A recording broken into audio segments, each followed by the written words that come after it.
রাজধানী ঢাকা মিলেনিয়াম সিটিতে রাজুকের রাজধানীর উন্নয়ন কর্তৃপক্ষ অভিযান শুরু হয়েছে।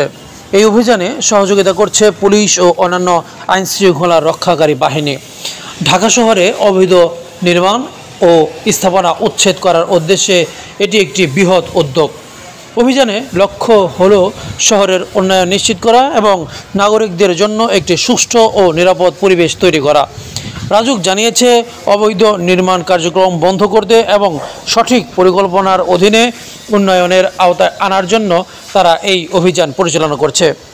গত কয়েকদিন আগে এই মিলেনিয়াম সিটিতে দুপক্ষের মধ্যে বিশাল সংঘর্ষ বেঁধেছিল, যেখানে আইনশৃঙ্খলা বাহিনীও সেটি সামাল দিতে কষ্ট হয়ে যাচ্ছিল। এই ধরনের অভিযানগুলো সাধারণত বিভিন্ন ধরনের অবৈধ স্থাপনা যেমন নির্মাণাধীন ভবন, দোকানপাট ও অন্যান্য অবকাঠামো উচ্ছেদের জন্য পরিচালিত হয়।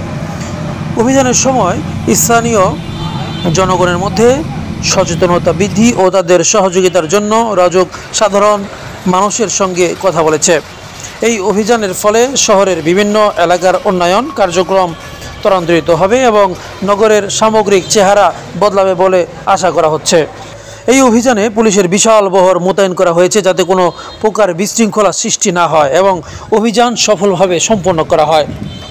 রাজুক রাজধানী উন্নয়ন কর্তৃপক্ষ বিভিন্ন স্থাপনা অবৈধ নির্মাণ এবং নকশা অনুযায়ী কাজ না করা ভবনগুলোকে চিহ্নিত করে উচ্ছেদ কার্যক্রম শুরু করেছে। বিশেষ করে রাজধানীর বিভিন্ন এলাকায় সরকারের নির্দেশনা অনুযায়ী নির্মাণ কার্যক্রম পরিচালনা হচ্ছে কিনা তা নিশ্চিত করতে এই অভিযান অত্যন্ত গুরুত্ব সহকারে পরিচালনা করা হচ্ছে। এ ব্যাপারে স্থানীয় জনগণকে সচেতন করতে এবং সহযোগিতা করতে রাজুক কর্তৃপক্ষ বিভিন্ন প্রচারণা চালাচ্ছে এবং অবৈধ নির্মাণের বিরুদ্ধে কঠোর অবস্থান নিয়েছে। আশা করা হচ্ছে এই ধরনের অভিযান ভবিষ্যতে রাজধানীতে উন্নয়ন এবং পরিকল্পনা মাফিক নির্মাণ কার্যক্রম নিশ্চিত করবে। চলুন শুনে আসি স্থানীয় কয়েকজনের কথা। টাকা হলো সিএসএ 3% টোটাল মোজা। এখন আমার পর্চার সম্পত্তি কিনছি আমি 20 বছর আগে। এই জায়গা যদি বাউন্ডারি বাইন্ডে আমরা কোন রকম থাকি, এনে বাস করিয়া কোনো 2-3টা রুম করে টিন সিস্টেম করে এটিও যদি ভাঙ্গা দেয় তাহলে আমরা যাবো কই? আমার যাওয়ার জায়গা তো নাই। আমরা তো আর মনে করি না এনে কোনো হাউজিংয়ের থেকে জায়গা কিনি না। আমরা 20-25 বছর আগে পর্চার সম্পত্তি কিনছি। সিএস আছে, আর এসএ পর্চা আছে, মাঠ পর্চা আছে।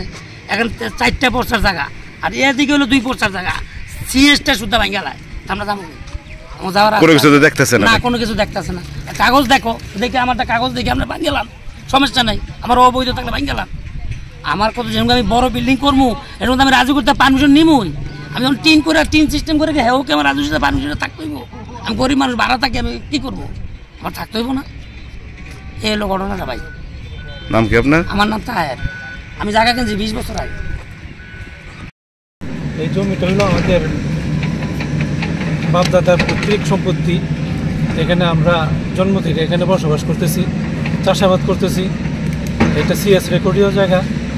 আমরা এখন এখানে সাধারণত ঘর দর করে থাকতেছি, রক্ষণাবেক্ষণ করতেছি, কৃষিকাজ করতেছি, গাছগাছালি আমরা সবজি টবজি আবাদ করি।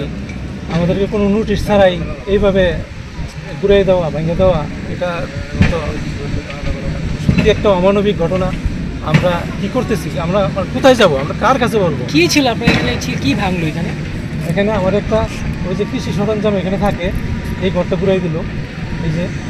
আর এখানে আমি কিছু সবজি টবজি আবাদ করি এবং একটা থাকার জন্য আমি বাড়ি করছি, একটু থাকতেছি। সিএসের জমি শ্রেণী নাল, এসএও নাল, আরএসও নাল, আমরা খাজনাবাদি দিতেছি। এটা কেন ভাঙছে আপনার মনে হয়? কেন ভাঙছে আমি তো সেটা তো বলতে পারলাম না। আমাদের এটা তো কোনো হাউজিং না, আমাদের এটা কিনা জমি না, আমাদের অনেক পৈতৃক সম্পত্তি এগুলো।